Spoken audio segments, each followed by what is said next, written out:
Hello ভাই brother, সবাই কেমন আছেন? আশা করি সবাই ভালো আছেন। তো নিয়ে আসছি হারানো ফোন। এটা হচ্ছে এক্সআর, মানে পুরা রিয়ার ফোন বলতে গেলে। এক্সআর ফোন এখনো ইনএক্টিভ পাওয়া যায়, মানে কাস্টমার যারা রয়েছে তারা খুবই হতবাক যে এখনো এই ফোন পাওয়া যায়, এই দুর্লভ ফোনগুলো।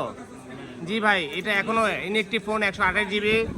এটা এখনো ইনএক্টিভ ফোন, একদম সম্পূর্ণভাবে ইউএস এর ফোন। এই যে লেখাই আছে এলএলএ, ইউএস এর ফোন। এটা অ্যাপেল স্টোর থেকে আমাদের পারচেস করা ফোন। অ্যাপেল স্টোর অনেকগুলো ফোন থাকে, যখন ওরা রিসেল ভ্যালু কমে যায় তখন এই ফোনগুলো আমাদের যারা পার্টি থাকে তারা পারচেস করে নিয়ে আসে।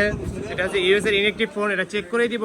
এবং একটা অথেন্টিক ফোন, যে ভাই এত পুরানো ফোন এক্সআর এখনো ইনএক্টিভ কীভাবে পাওয়া যায়? জি ভাই, আপনি যখন ফোনটা পারচেস করবেন তখন অবশ্যই এই ফোনটা মানে চেক করা যায়, একমাত্র অ্যাপেলেই চেক করা যায় যে এটা চেঞ্জ করা কিনা, এটা ইউজ করা কিনা, এটা ইনএক্টিভ কিনা, সম্পূর্ণভাবে এটা কিন্তু চেক করা যায়। তো এটা এখন আনবক্সিং করবো। এটা 128 GB ব্ল্যাক কালার। তো ভাইয়া আনবক্সিং করেন, সমস্যা নেই, আসেন। এই যে আনবক্সিং করতেছি।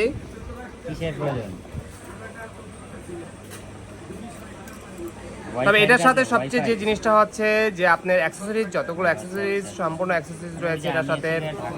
আপনার কেবল থেকে শুরু করে চার্জার সব কিছু, কিন্তু এখন নতুন যে ফোনগুলো আছে 11 থেকে শুরু করে 12, 13, 14, 16 যত সিরিজে ফোন পারচেস করেন না কেন, এই ফোনগুলোর সাথে কোনো কিন্তু চার্জার ইস্যু করে না, শুধুমাত্র এক্সআরই চার্জার ইস্যু করে। এই হচ্ছে ফোন, পুরো একটা ইনএক্টিভ ফোন, সম্পূর্ণ পলি করা।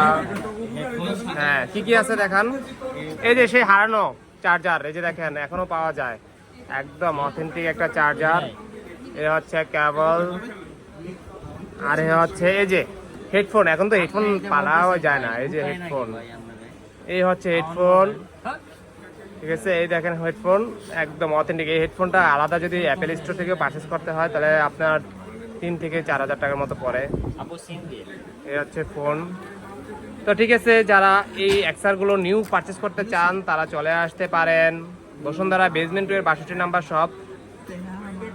তো সবাই ভালো থাকবেন, সুস্থ থাকবেন। আর ডিসক্রিপশনের নাম্বার দেওয়া থাকবে, সেই নাম্বারে আপনি যোগাযোগ করতে পারেন আপনার যে কোনো ফোন সম্পর্কে, যে কোনো তথ্য সম্পর্কে। Best of luck.